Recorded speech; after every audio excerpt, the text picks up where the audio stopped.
Привет, ребята! Добро пожаловать на канал, в новый выпуск. Спасибо, что нашли время и решили провести эти 10-15 минут со мной. Сегодня я решил немного разнообразить привычный контент и придумал идею, точнее, эта идея придумалась случайно, и она довольно безумная, я бы так сказал.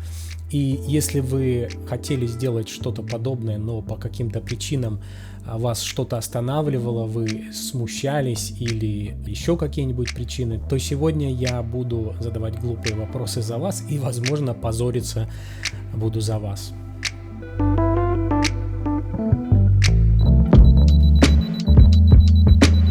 Пару недель назад я привычным образом смотрел YouTube и в рекомендациях увидел обзор анаморфного объектива, а именно Sirui или Sirui, я не знаю, как правильно, напишите в комментариях, если вы точно уверены и знаете. Sirui 40 мм T1.8 автофокусный.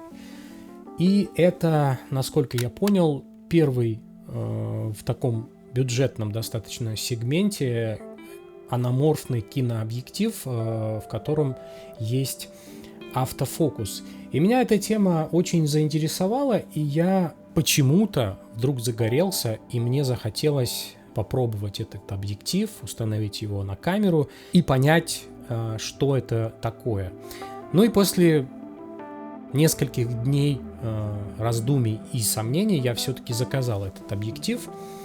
И сейчас расскажу, зачем он мне нужен.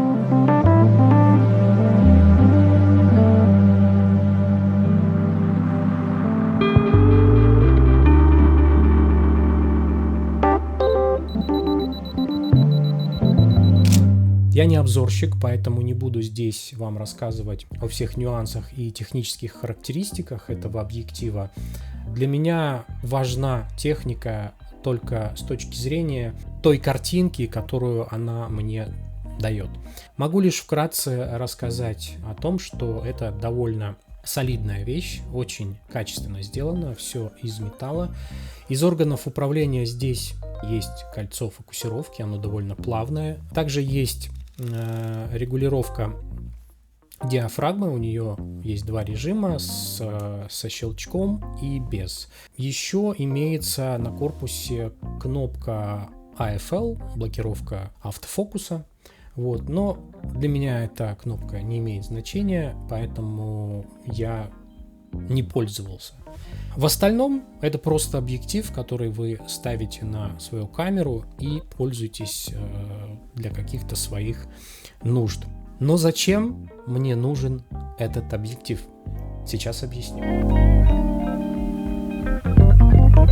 Дело в том, что какое-то время назад меня очень заинтересовал и зацепил формат фотографии с соотношением сторон 16:7. Я прям полюбил этот формат и стал его использовать в своем творчестве. И тут я подхожу к основной идее, которая мне пришла в голову. Дело в том, что, как я упомянул ранее, и вы 100% знаете, что это анаморфный кинообъектив.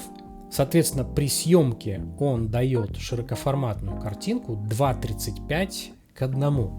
А это, в свою очередь, очень-очень близко к тому, что мне нужно. 16:7 немножечко уже по вертикали. Соответственно, это идеальное решение, подумал я, и загорелся идеей поснимать именно фото на этот кинообъектив. И после долгих поисков в интернете, а кто же уже делал что-то подобное, я убедился, что таких безумцев не так уж и много. И после какого-то времени с этим объективом я, в принципе, понимаю, почему ситуация именно такая. И на первый взгляд звучит все гладко, но есть одна небольшая проблемка. И заключается она в том, что это анаморфный кинообъектив, как я уже упоминал неоднократно. А это значит, что он сжимает картинку по горизонтали. В данном случае коэффициент сжатия 1,33, а это где-то 25% по горизонтали. И данная картинка требует процедуры десквиза, исправления пропорций. И это небольшая проблема, если вы снимаете видео. Для этого существует огромное количество всевозможных инструментов. Вы можете это уже при съемке как-то исправлять, если это поддерживает ваша камера. Также это можно исправить, используя накамерный монитор. Они почти все поддерживают данную функциональность. Ну и, конечно же, вы спокойно это все исправите в любой монтажной программе в один клик. Но это все работает для видео. Но я фотограф, и я решил снимать на этот объектив фотографии. И отчасти некоторые способы работают и для фотографии. Я имею в виду, я могу точно так же использовать исправления в камере, если есть такая возможность. У меня, к сожалению, камера не поддерживает ничего подобного. Я могу действительно использовать накамерный монитор, но, согласитесь, это странная конструкция для фотографии. Если вы снимаете видео, это ок, но для фото это уже too much. Вот. Также можно использовать телефон в связке с приложением типа Monitor Plus. Это тоже будет неплохой вариант, если вы хотите сразу видеть уже готовую картинку. Но все эти опции не слишком-то подходят, по моему мнению, для меня. Поэтому я решил снимать на глаз как есть, с растянутой картинкой, а уже потом на посте исправлять все эти пропорции. И вот я назвал уже столько минусов и всевозможных нюансов, что в этот момент можно было бы отказаться от этой затеи. Но я решил пойти до конца и завершить этот безумный эксперимент. Ну как исправить фотки? На первый взгляд все легко и просто. И отчасти оно, конечно же, так и есть. Но проблемка заключается в том, что не существует никаких автоматических механизмов, чтобы исправлять пропорции, полученные при съемке на анаморфный объектив. К моему огромному удивлению, Lightroom вообще не умеет работать с подобным изображением. Он не может ни в автоматическом, ни в ручном режиме восстановить нормальные, правильные пропорции фотографий. И отчасти теперь мне становится понятно, почему, потому что это, в принципе, никому не нужно. И это кинообъектив для съемки кино или каких-то других видеоматериалов, но не фотографий. Соответственно, разработчикам абсолютно неинтересно внедрять данную функциональность в свой продукт. Да, можно подергать ползунок аспект, там градация минус 100 плюс 100, но это все равно абсолютно не решает никакую проблему, потому что точной настройки все равно нет.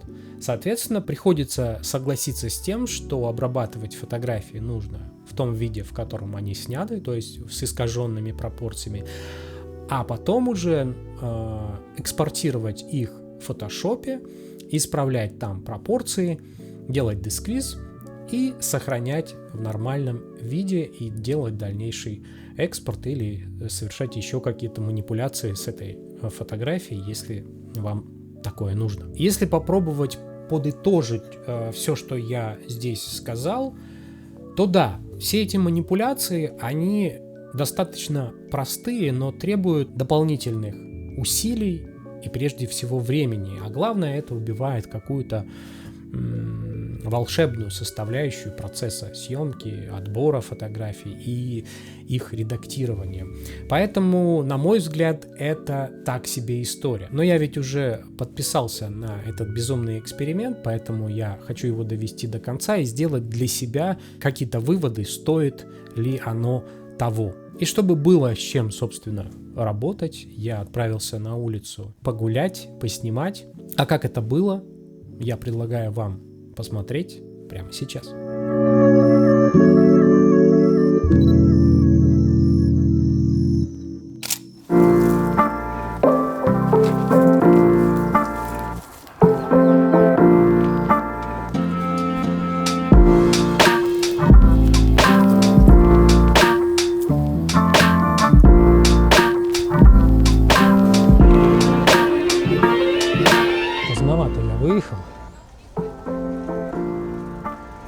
ночью. Надеюсь, мне удастся что-нибудь сегодня сфоткать. Напомню, что снимать я вышел на анаморфный объектив. Никогда, честно говоря, не снимал на такую штуку, именно фотки.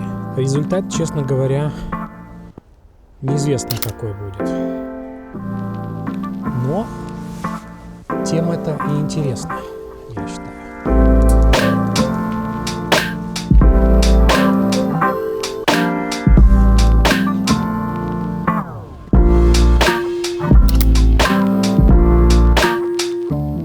На улице, конечно, сейчас очень классная погода. Надо торопиться, гулять, снимать, потому что буквально через месяц, я думаю, уже начнется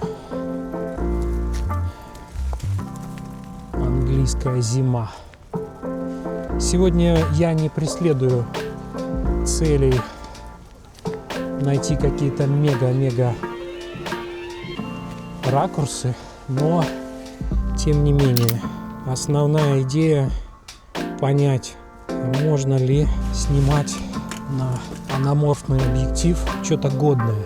Ну, я понимаю, что, конечно, снимать-то можно, но вот насколько будет комфортно с этим потом работать, вот это большой вопрос.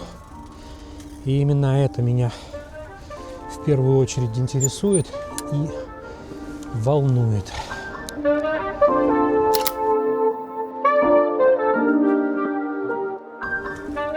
Очень жаль, но сегодня целый день никакого солнца.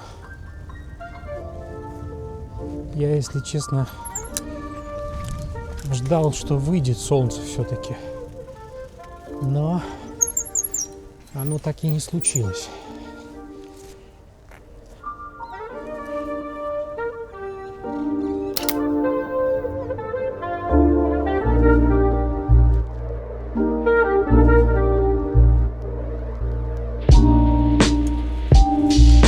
Больше всего меня пугает это дальнейшая обработка всего этого добра.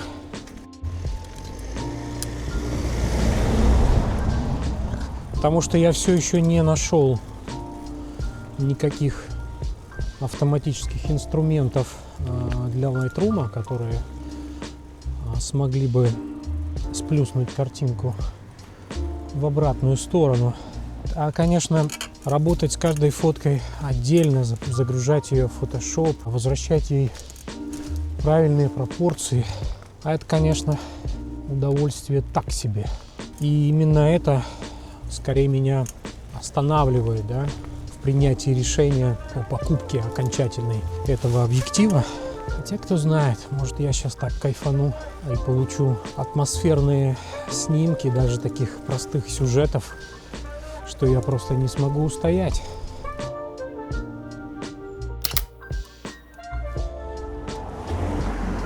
Вот, нашел красоту.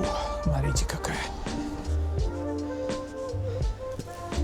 Раньше, конечно, машины были по-настоящему красивыми.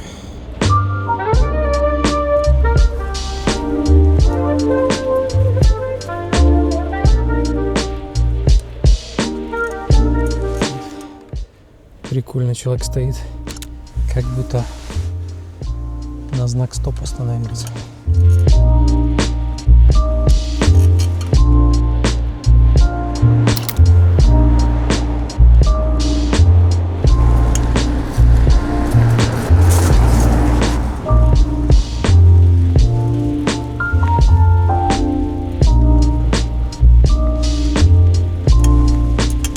Интересно, что здесь было раньше? Наверное, какие-нибудь конюшни или что-то в этом духе. Сейчас это обычный многоквартирный дом. Ну, как обычный. В смысле, никакого спецназначения у этого помещения нет.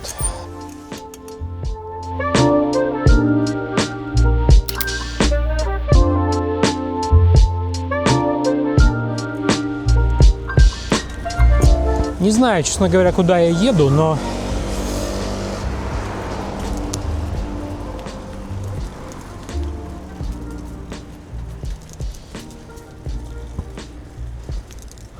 это не имеет сегодня значения.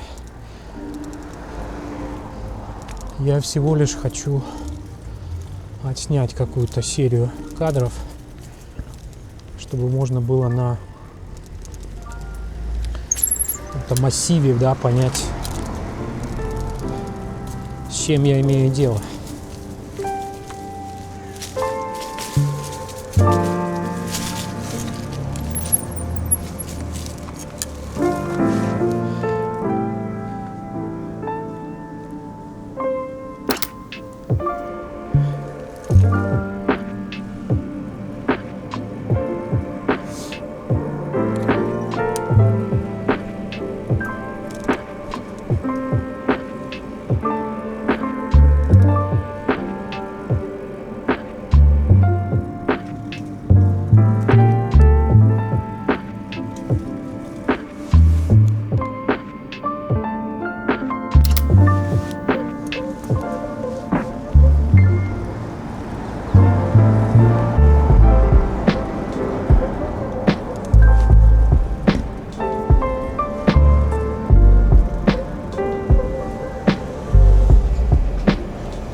Так, это у нас еврейский район.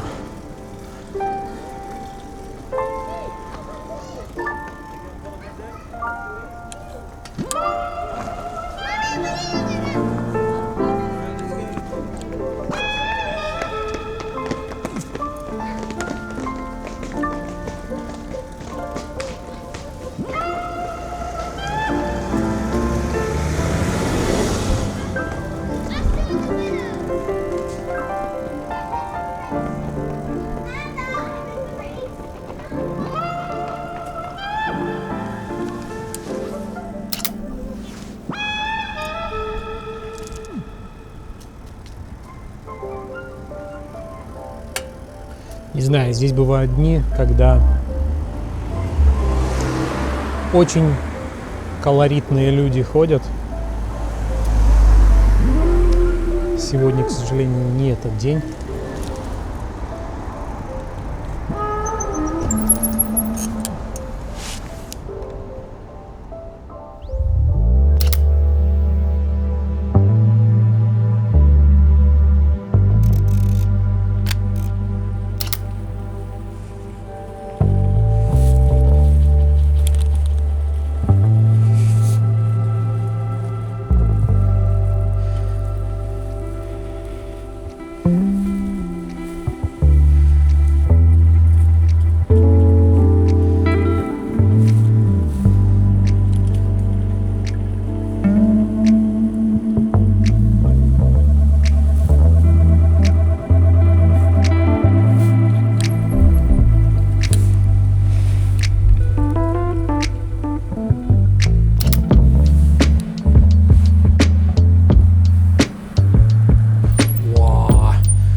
Я нашел брата своего велосипеда.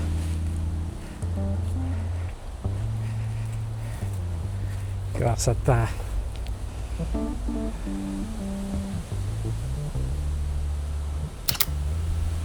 Это просто фантастика. Честно говоря, встретить такую же модель, вернее, это не такая модель, похожая, я не помню, как она называется, но во всяком случае это большая редкость. Я вот в Лондоне живу довольно давно, и еще ни разу не встречал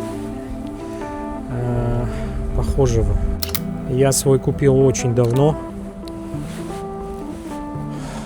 Еще когда я жил в Латвии, я его заказывал, наверное, по-моему, в Германии на eBay. Вот. И с тех пор таскаю его за собой везде.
Интересный мужичок сидит, пивко потягивает,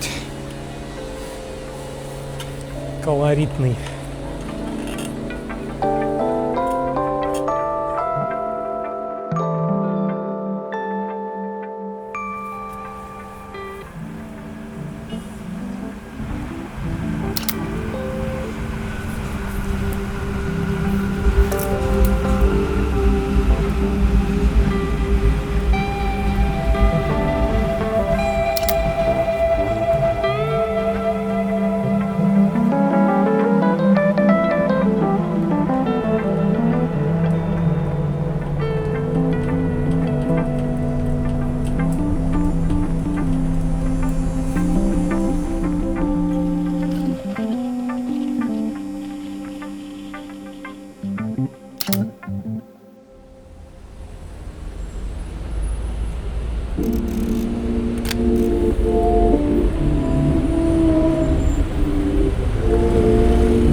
Очередная красота.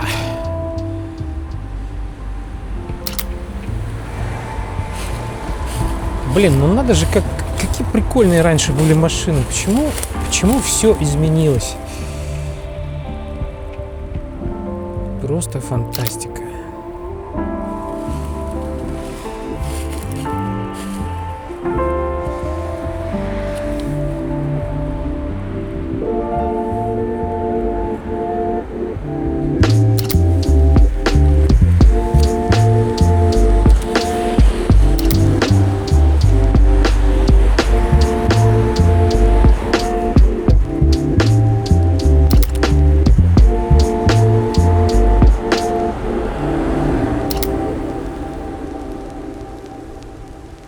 Пожалуй, на этом я остановлюсь, иначе выпуск продлится 1,5 часа, я этого не очень хочу.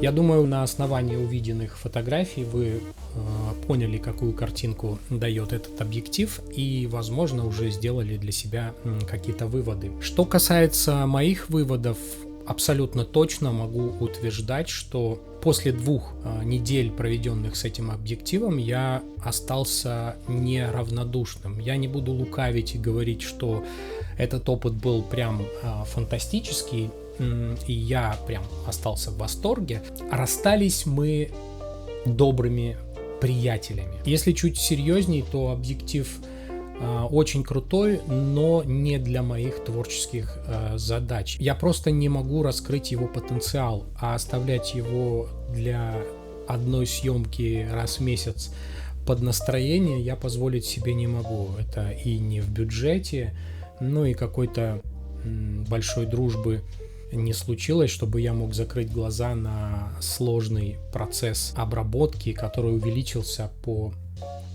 времени процентов на 30, а может быть и 40. Как бы там ни было, я очень рад, что я поснимал на такую штуку. Это было очень увлекательно.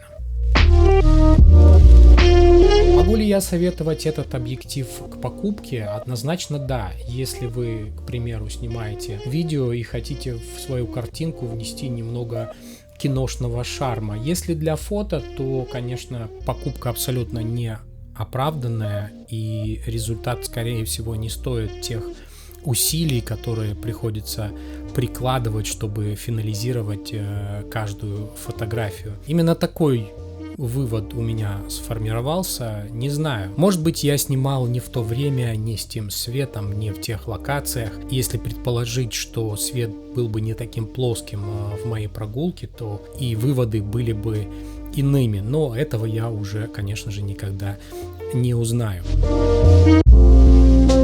На этом у меня, пожалуй, все. Подписывайтесь на мои социальные сети, ставьте лайки этому видео, пишите комментарии, подписывайтесь на этот канал, чтобы не пропускать новые видео. Ну а я, как всегда, желаю вам огромной удачи, творческих успехов. Увидимся, пока.